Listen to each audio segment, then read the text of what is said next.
I'm Rebecca Martinez, 28, and until last month I thought family meant having each other's backs no matter what. Then my sister Olivia accused me of stealing her $8,000 necklace, and my parents believed her without question. My dad's words still ring in my ears. Get out of my house if you're going to lie to our faces. Little did they know, I'd been silently paying for their mortgage, utilities, and yes, Olivia's entire college tuition. Before I tell you what happened next, let me know where you're watching from and subscribe to follow my journey. Growing up as the eldest daughter in the Martinez family came with its own set of expectations. My parents, Miguel and Ana Martinez, always emphasized the importance of family loyalty above all else. Family is forever, my dad would say over Sunday dinners. When everything else falls away, blood remains.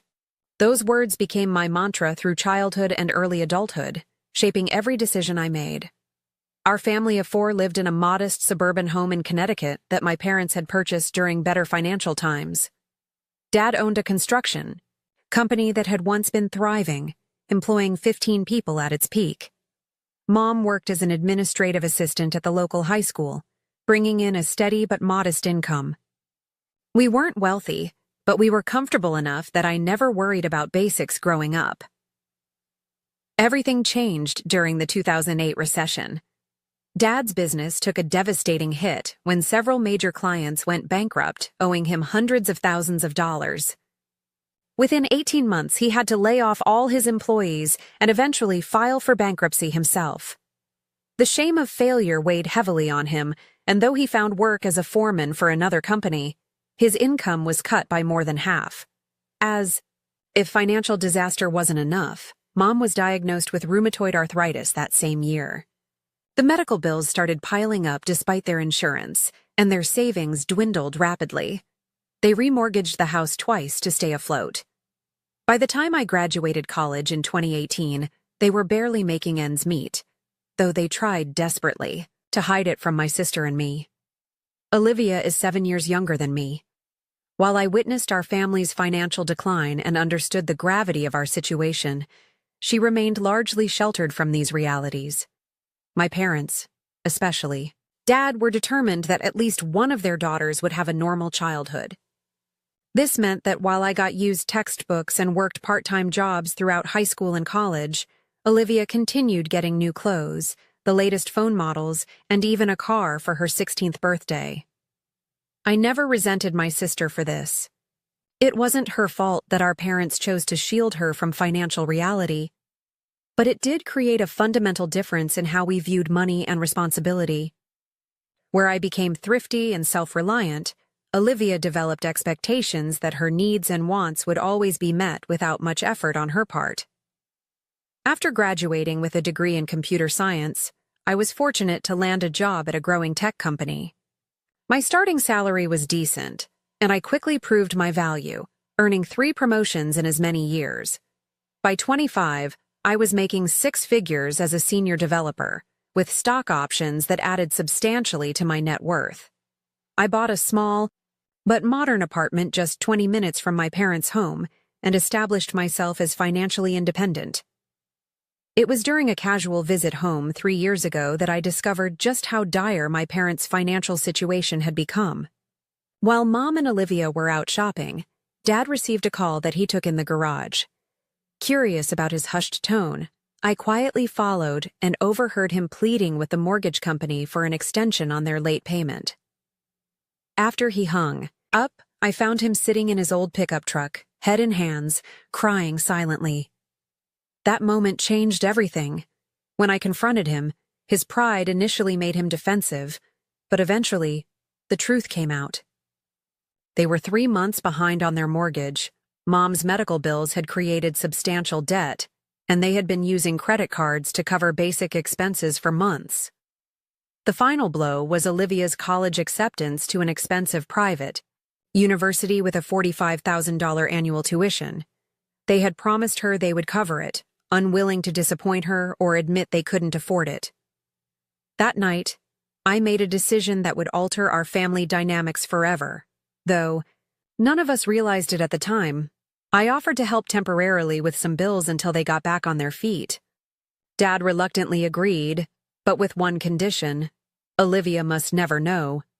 It would crush her to learn we're struggling, he insisted. And your mother would be humiliated if the neighbors found out we needed help from our daughter. What started as helping with some bills quickly expanded. Within 6 months, I was paying their entire mortgage, all utilities, property taxes, and most of Mom's medical expenses. When Olivia started college, I took on her full tuition payments as well. All told, I was contributing over $70,000 annually to keep my family afloat, nearly 2/3 of my take-home pay. Despite living 20 minutes away in my own apartment, I visited at least twice weekly, bringing groceries that I claimed were on sale or had been extras from work events. I helped Dad with house repairs on weekends, drove Mom to medical appointments, and even helped Olivia with her programming homework when she struggled in her introductory CS course. Last Christmas, I watched as my parents gave Olivia the latest MacBook Pro, supposedly from them. In reality, I had purchased it, as I did most substantial gifts from them over the past few years. Olivia hugged our parents tightly, gushing about how much she loved them, while I received a sweater and a gift card. I told myself I didn't mind. Seeing my family happy was enough. For her 21st birthday 2 months ago, my parents wanted to give Olivia something special. She had been dropping hints about an $8,000 white gold and diamond necklace she'd seen at a boutique downtown. "It's an investment piece," she had explained over dinner. "Something I'll keep forever and maybe even pass down someday." Mom looked distraught at the price tag, but Dad promised they'd figure something out. That something was me, of course. When Dad called asking if I could loan them the money, I already knew it wasn't a loan. None of the money I'd given them had ever been repaid, nor did I expect it to be. I transferred the funds that day, and a week later, watched Olivia unwrap the blue velvet box at her birthday dinner, squealing with delight as Dad fastened the necklace around her neck. "You're the best parents ever," she declared, admiring her. Reflection. I don't know anyone else whose parents would get them something this amazing. I smiled and took photos of the moment, ignoring the familiar ache in my chest. Part of me hoped that one day they would acknowledge all I had done, that my sacrifices would eventually be recognized and appreciated. That faith in my family's ultimate recognition kept me going, even as the balance in my savings account dwindled while Olivia's social media filled with photos of spring break trips and shopping sprees funded indirectly by me. I never imagined that necklace would become the catalyst for destroying the family I had sacrificed so much to preserve. Sunday dinners at my parents' house were sacred tradition. No matter how busy our weeks got, we all made an effort to be there at 6 o'clock sharp. Mom would spend the afternoon cooking something special. Dad would open a bottle of wine, and, for a few hours, we could pretend we were still the happy, financially stable family we had once been.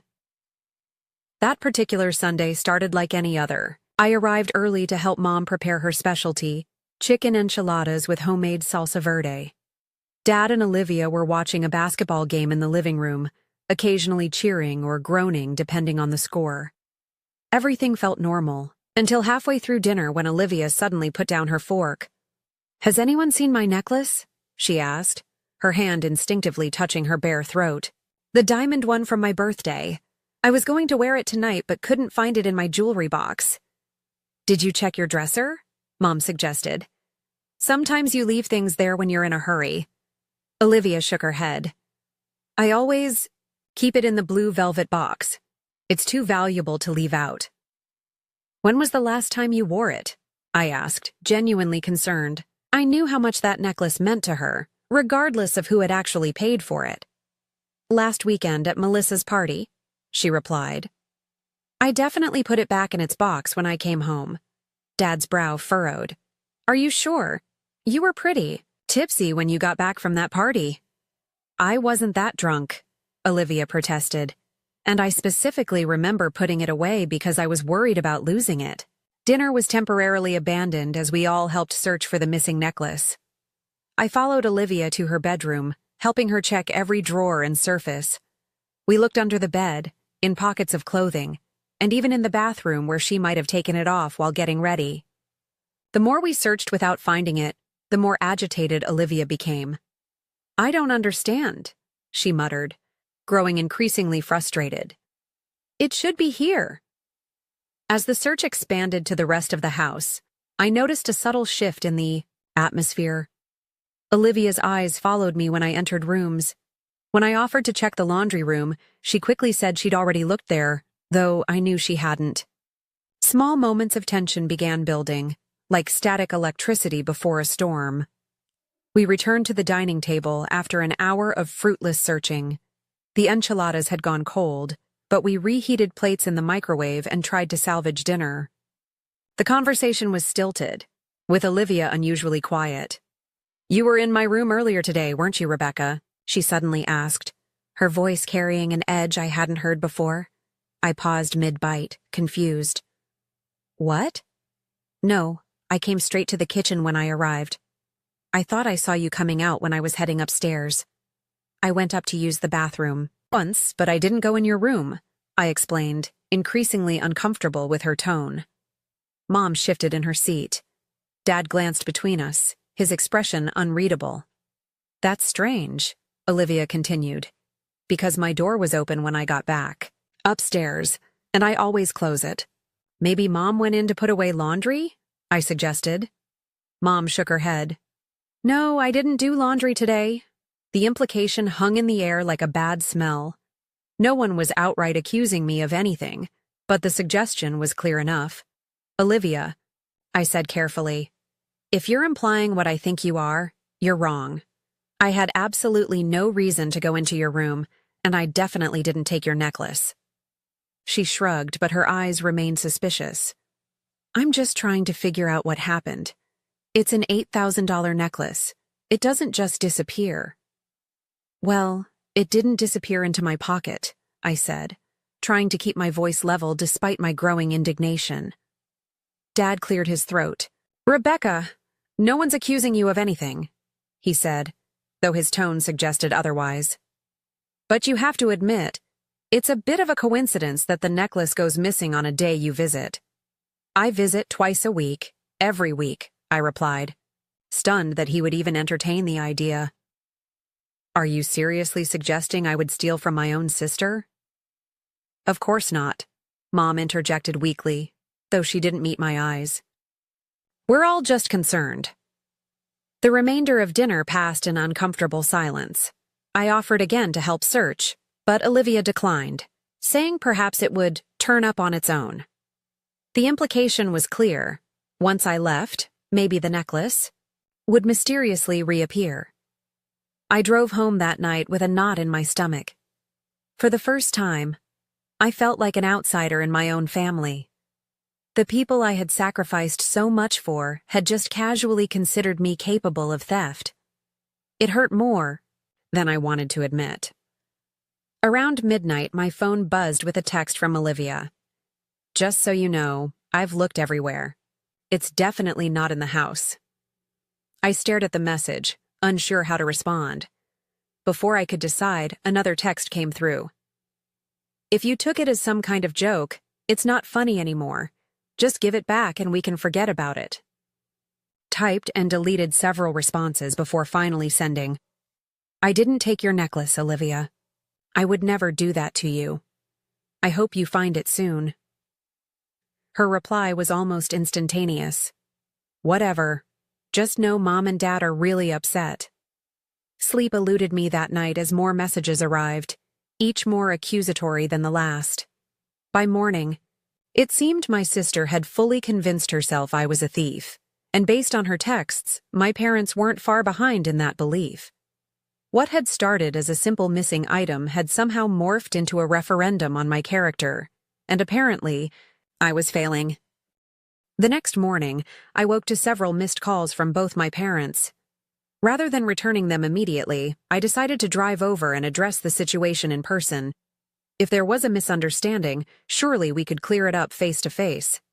I still believed in our family's ability to communicate rationally, despite the uneasiness from the previous night. When I arrived at my parents' house around 10, the atmosphere was noticeably tense. Mom was washing dishes with unusual vigor, barely acknowledging my greeting. Dad sat at the kitchen table, his face grim and newspaper untouched beside his coffee. "Where's Olivia?" I asked, trying to sound casual. "Upstairs," Dad replied curtly. "She's been turning her room upside down all morning looking for that necklace." I took a deep breath.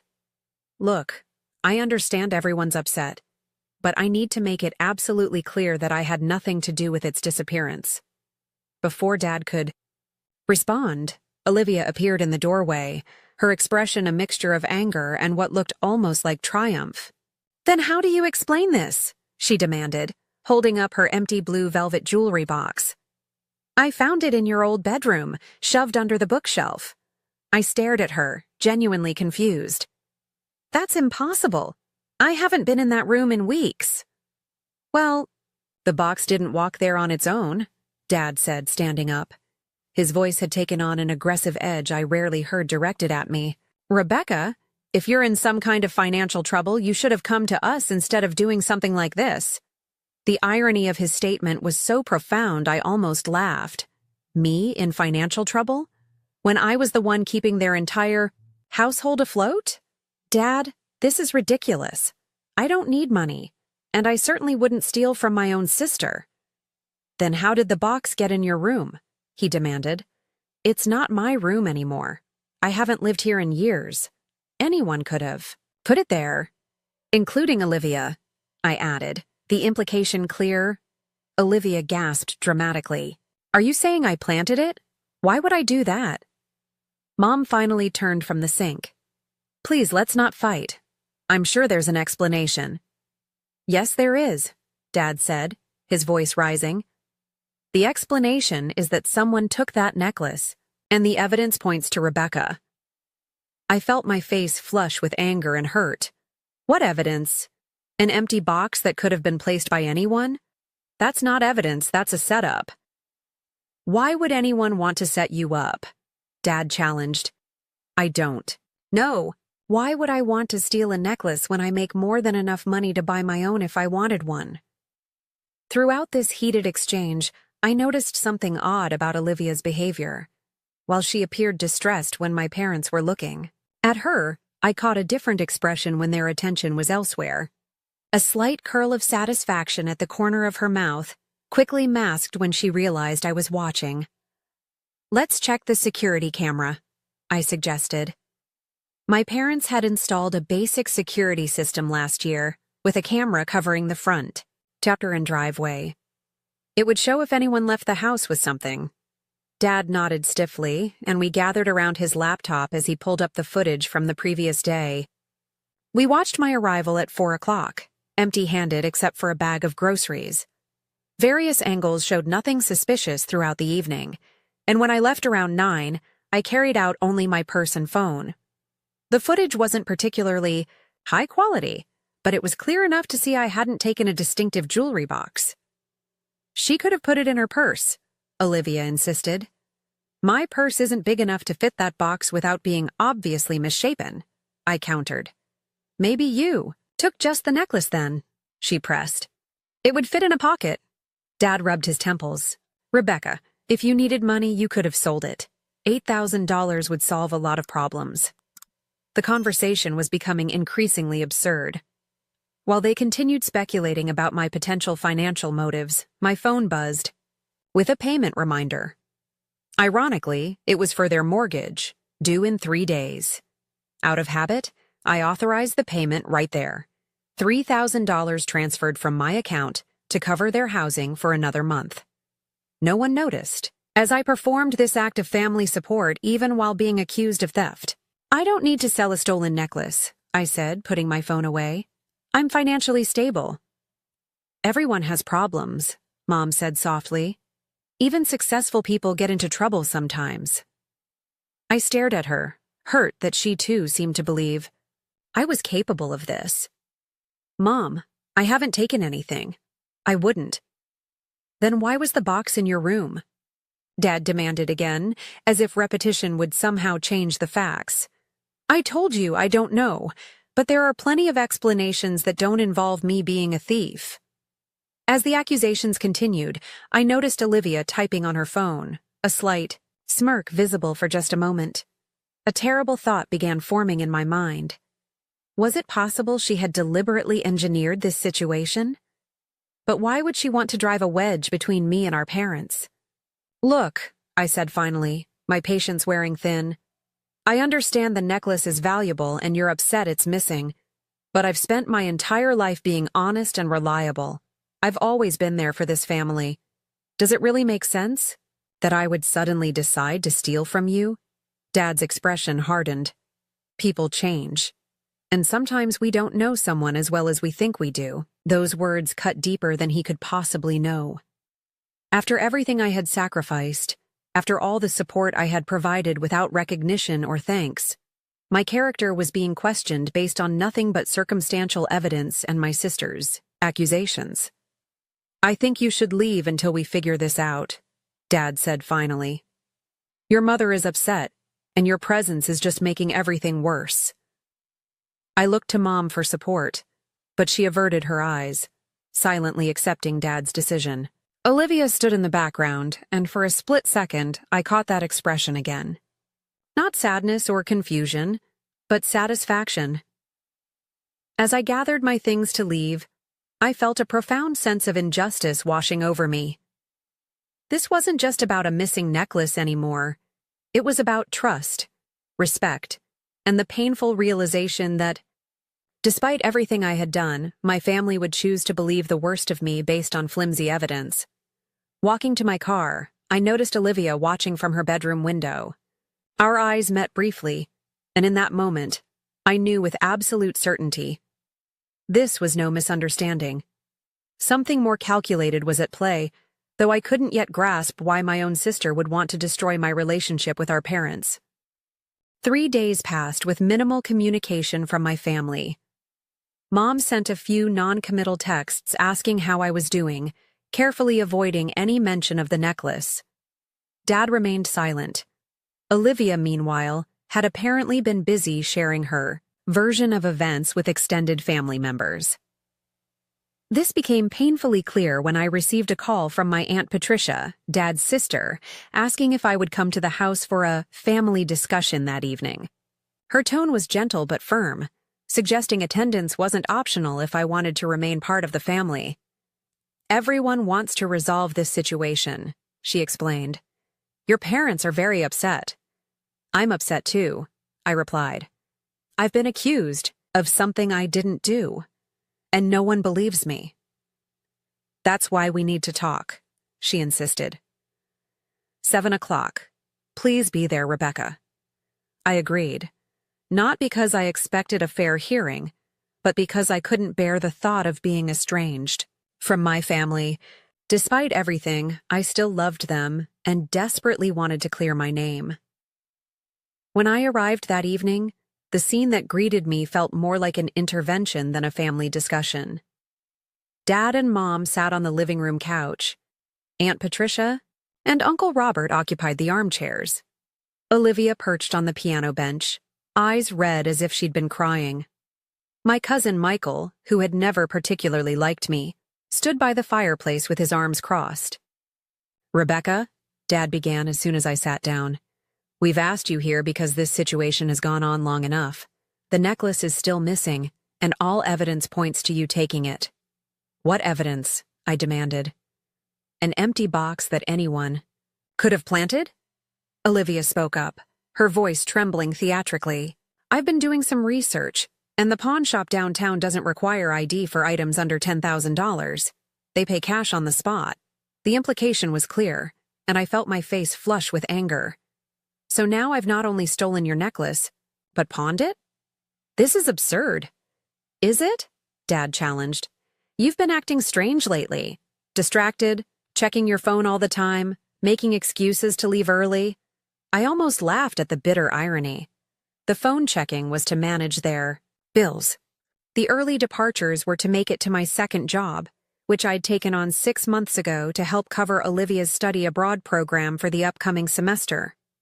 "That doesn't prove anything," I said. Aunt Patricia leaned forward. Rebecca, honey, if you're in trouble, we want to help. But first you need to be honest. I am being honest. I didn't take the necklace. Uncle Robert shook his head sadly. Denial only makes this harder for everyone. The conversation continued in this vein, with various family members taking turns, explaining why confession would be best for everyone. No one entertained the possibility of my innocence, not even for a moment. It was as if they had already decided my guilt, and were simply waiting for me to acknowledge it. Dad finally delivered his ultimatum, rising to his full height and pointing at me with a shaking finger. Rebecca, I'm going to say this once. Either confess what you did with the necklace and return it, or get out of this house and don't come back until you're ready to tell the truth. I stared at him speechless. In all my 28 years, I had never heard him speak to me with such coldness. Dad, I said, my voice barely above a whisper. I'm your daughter. You've known me my whole life. Do you really believe I would do this? The Rebecca I raised wouldn't, he answered. But people change. I turned to my mother, who had remained largely silent. Mom, do you believe I did this? She looked down at her hands, twisted together in her lap. Her silence was answer enough. The betrayal cut so deep I could barely breathe. I had financially supported this family for years, sacrificed my own financial security, put my life on hold in countless ways. And this was what I received in return. Not just disbelief, but outright condemnation. I think we should check Rebecca's car, Michael suggested suddenly. If she hasn't pawned it yet, she might still have it there. Before I could protest, Dad was nodding. Good idea. Rebecca, give us your keys. This is ridiculous, I said, but found myself handing over my keys anyway, unwilling to appear uncooperative and further cement their suspicions. We all trooped outside to where my car was parked in the driveway. Dad unlocked it and began searching while the family watched. He checked under the seats, in the glove compartment, and finally moved to the trunk. When he opened it, I heard several gasps. There, partially visible under a reusable grocery bag, was the distinctive blue velvet jewelry box. I stared in shock. That's not... I didn't put that there. Dad picked up the box and opened it. Empty, of course. He turned to me, his expression a mixture of confirmation and disappointment. Still going to deny it? Someone planted that, I insisted, my voice rising with desperation. I haven't even opened my trunk in days. Convenient excuse, Michael muttered. Dad closed the trunk with a slam that seemed to echo my family's final judgment. I think we've seen enough. Rebecca, I want you to leave now. Don't contact us until you're ready to admit what you did and make it right. Dad, please, I begged, tears now flowing freely. Someone is setting me up. This isn't fair. What isn't fair, he said coldly, is stealing from your own sister and lying to our faces. I raised you better than this. I looked around at the faces of my family members. Some showed anger, others disappointment or sad resignation. Only Olivia's expression seemed odd. Behind the performative tears, there was something else. Satisfaction? Relief? I couldn't quite place it. Mom, I tried one last time. Please say something. She finally looked up, her eyes wet, but her resolve firm. Just go, Rebecca. Give us some time. Defeated and devastated, I gathered my purse and keys. As I was about to leave, Olivia pulled out her phone to check a notification. And that's when I saw it. In the reflection of her dark phone screen, just for an instant before she tilted it away, the unmistakable glint of her diamond necklace, partially visible beneath the collar of her sweater. The realization hit me like a physical blow. She had the necklace all along. This entire drama, the accusations, the family meeting, all of it was a deliberate setup. My own sister had orchestrated my exile from the family. I opened my mouth to expose her, but in that moment, I realized it would be pointless. They had already decided I was guilty. My word against hers would change nothing. especially without proof. I walked to my car in silence, feeling their eyes on my back. As I drove away from the house I had financially supported for years, tears blurred my vision so badly I had to pull over a block away. Alone in my car, I finally allowed myself to break down completely, sobbing until my throat was raw and my eyes burned. The betrayal was absolute. Not just the false accusation, but the knowledge that my sister had deliberately engineered my downfall, and worse, that my parents, who I had sacrificed so much to support, had chosen to believe the worst of me without a moment's hesitation. When I finally made it back to my apartment, I sat in darkness for hours, replaying every moment of the past few days, trying to understand how my relationship with my family could disintegrate so completely. Around midnight, my phone buzzed with a text from Olivia.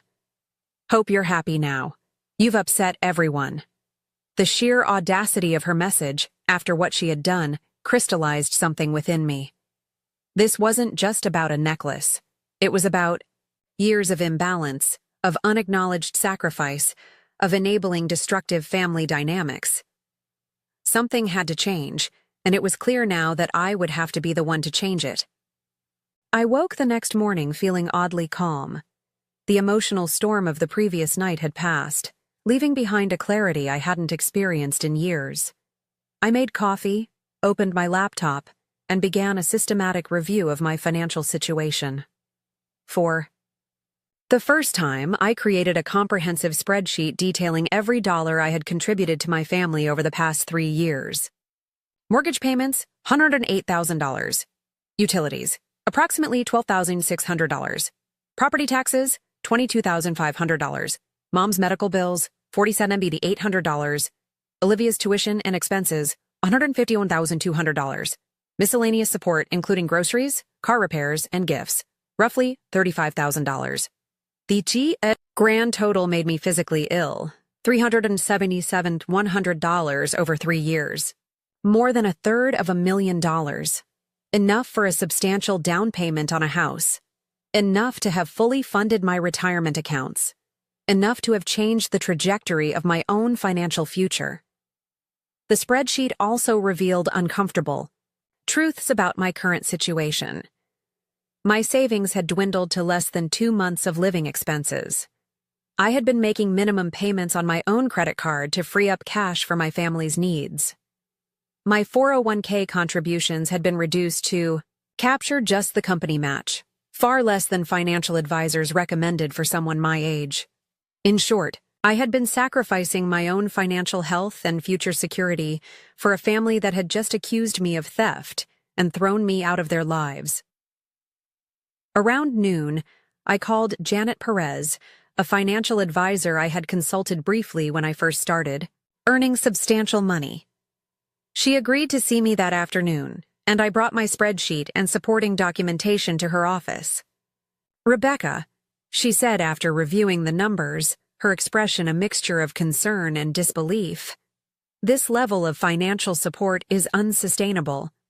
It's admirable that you wanted to help your family, but you've put your own financial security at serious risk."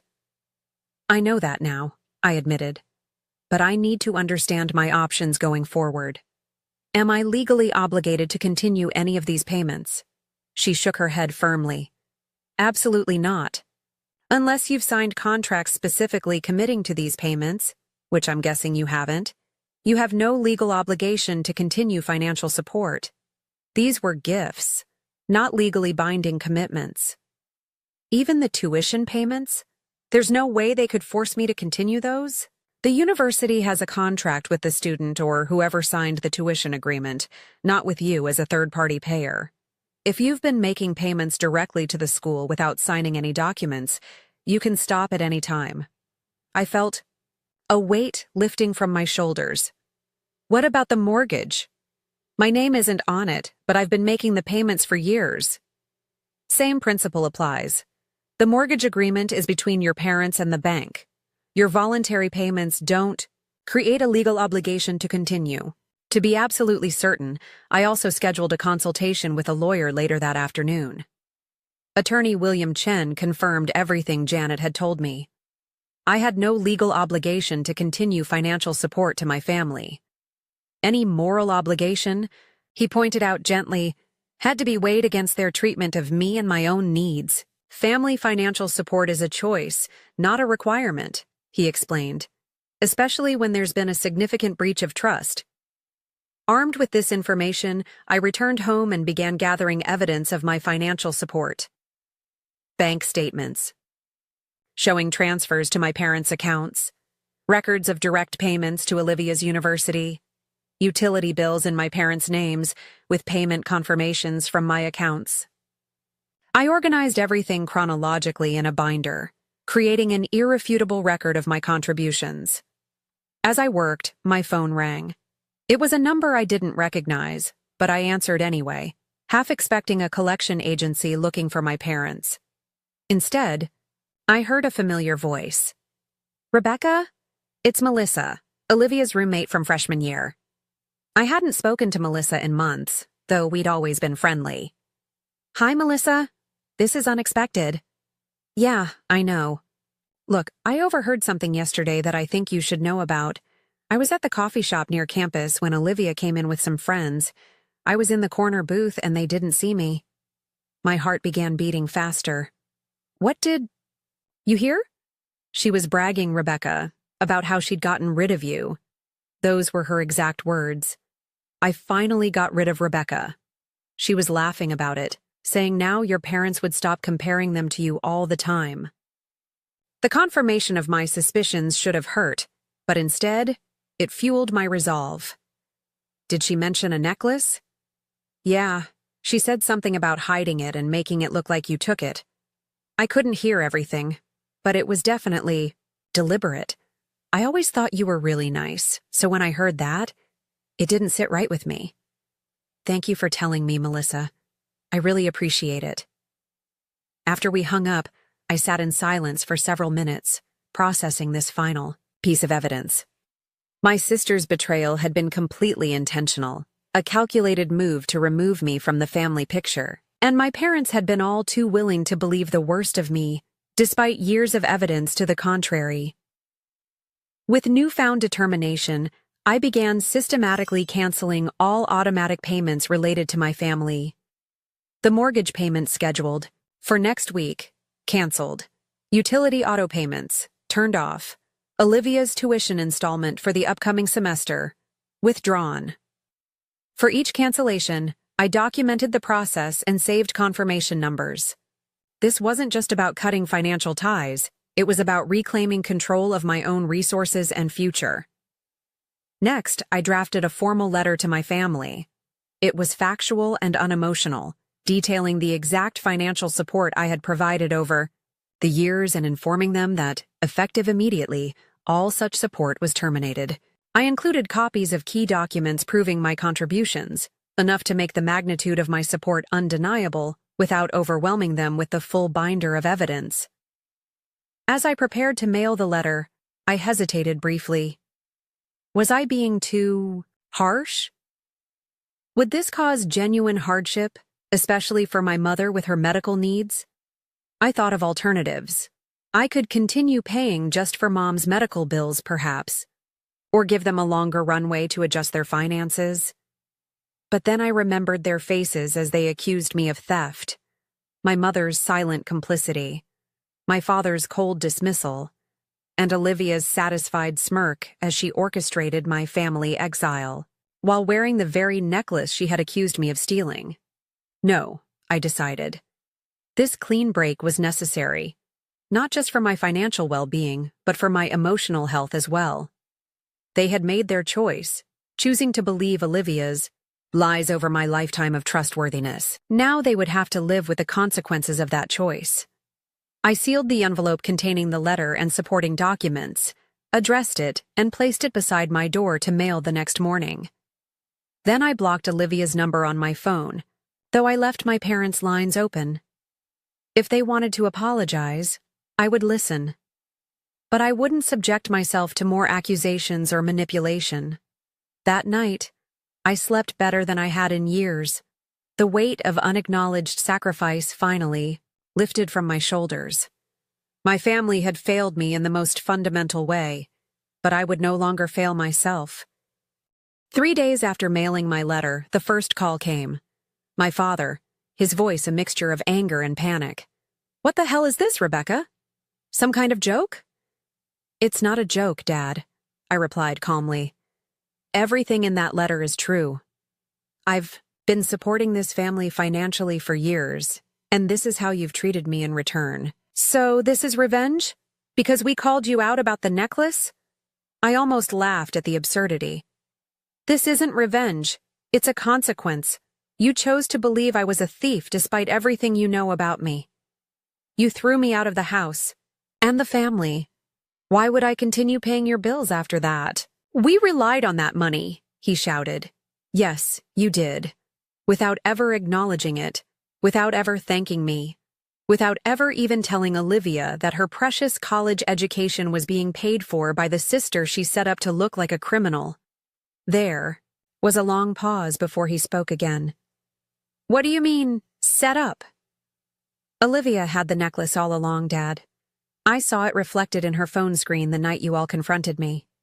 She deliberately hid it and planted the empty box to make me look guilty. And none of you, not one, considered that possibility." Another pause. Longer this time. When he spoke again, his voice had lost some of its bluster.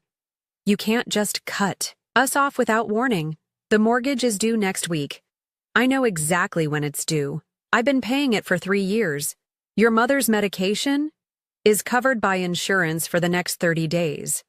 After that, you'll need to figure something out. Maybe sell some of those expensive gifts you've been giving Olivia with my money." "Rebecca, be reasonable. I think I've been more than reasonable for the past 3 years. Now I'm being fair to myself." I ended the call and took a deep breath. It had been difficult, but nowhere near as painful as I'd anticipated. Setting boundaries, it seemed, got easier with practice. The next call came from my mother later that day. Unlike Dad, she didn't start with anger but with tears. "Rebecca, please. We just got a call from the mortgage company about a missed payment, and Olivia's university called about the tuition for next semester. I'm sorry you're in a difficult position, Mom, but those bills are your responsibility, not mine. How can you do this to us? We're your family." The guilt trip might have worked a week ago. Now it just clarified how conditional their love had always been. "Family works both ways, Mom. When one person is accused of theft and kicked out without a fair hearing, that's not family. That's a tribunal. We were upset about the necklace. People say things they don't mean when they're upset. Did Dad not mean it when he told me not to come back until I confessed to something I didn't do? Did you not mean it when you sat silently while everyone condemned me? Actions have consequences, Mom. This is the consequence of yours." After she hung up, I received a barrage of texts from Olivia. Unlike our parents, she didn't bother with emotional appeals.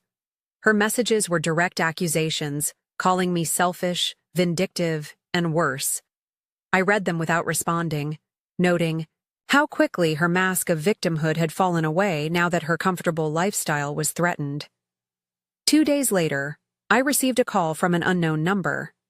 It was Olivia's university financial aid office, asking about the withdrawal of tuition payment. I explained politely that I would no longer be covering my sister's educational expenses and suggested they direct all future inquiries to Olivia or our parents. The following week brought increasing desperation from my family. Dad left voicemails, alternating between anger and attempts at reconciliation. Mom sent tearful texts about past due notices and calls from creditors. Olivia's messages became increasingly frantic as the reality of her situation sank in. I maintained my boundaries through it all, responding only to direct questions and refusing to engage with emotional manipulation. It wasn't easy. Years of conditioning had taught me to put their needs before my own, to be the family fixer, the reliable one who would always step in during a crisis. Breaking that pattern required constant vigilance against my own impulse to rescue them. 3 weeks. After sending my letter, I received a text from Mom asking if we could meet for coffee.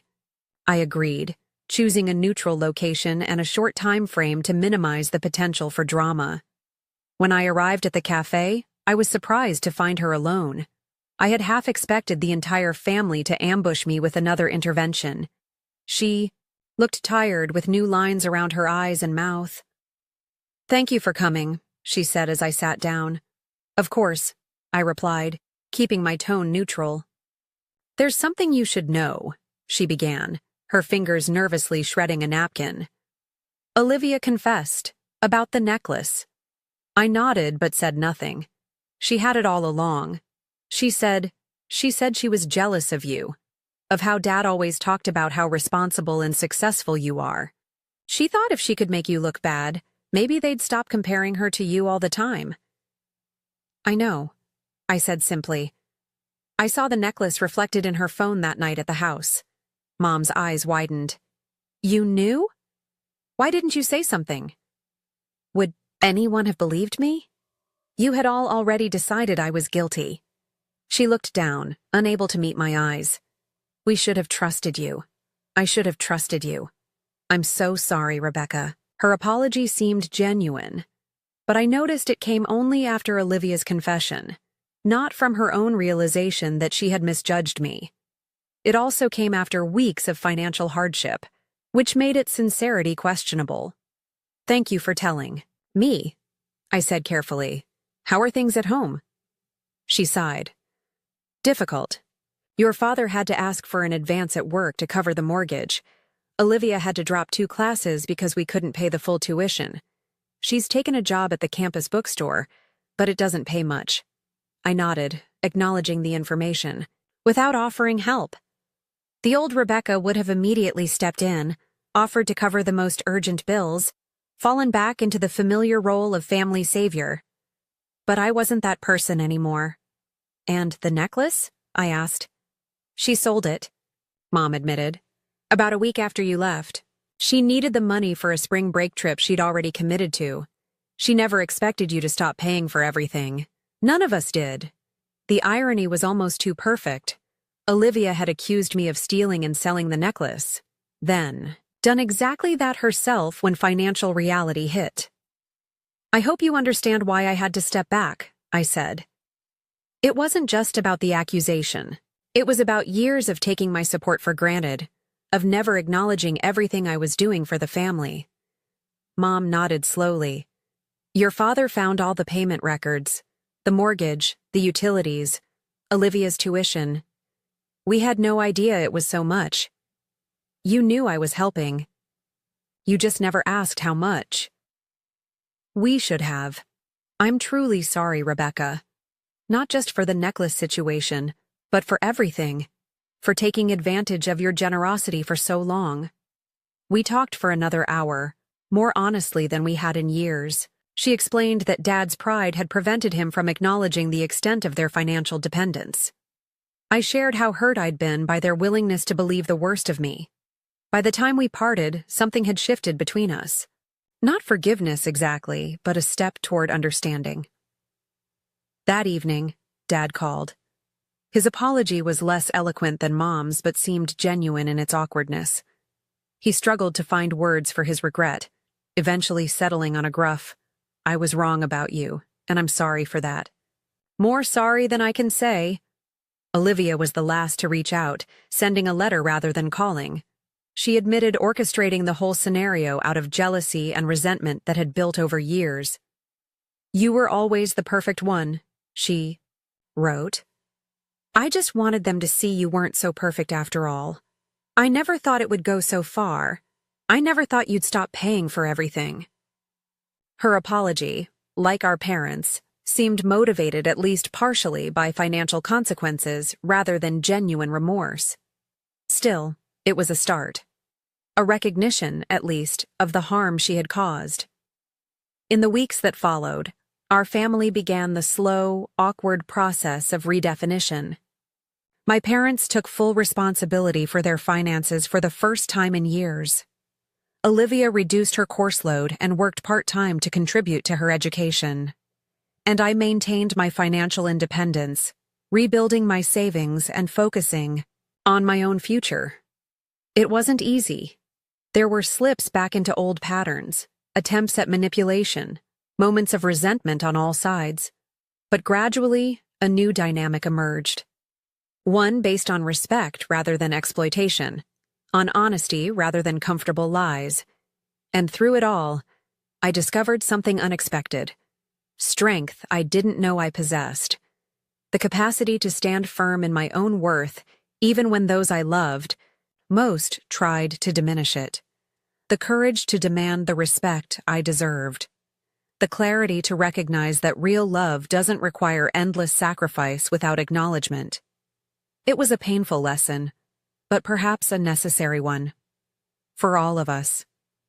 6 months have passed since the day my family accused me of theft, and I discovered the true cost of unconditional support.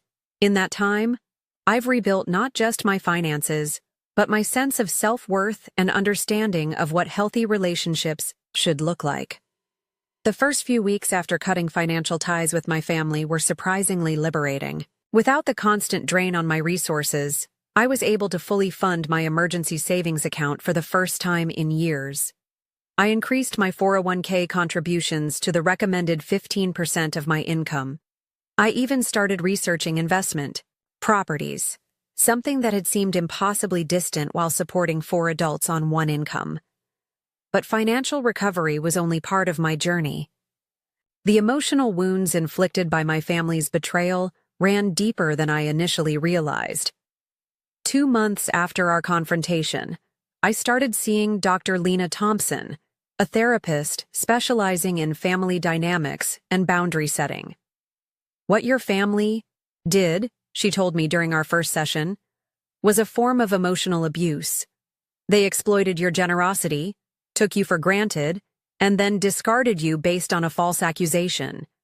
It's natural to feel grief, anger, and confusion about that experience. With Dr. Thompson's guidance, I began unpacking patterns that had been established long before the necklace incident.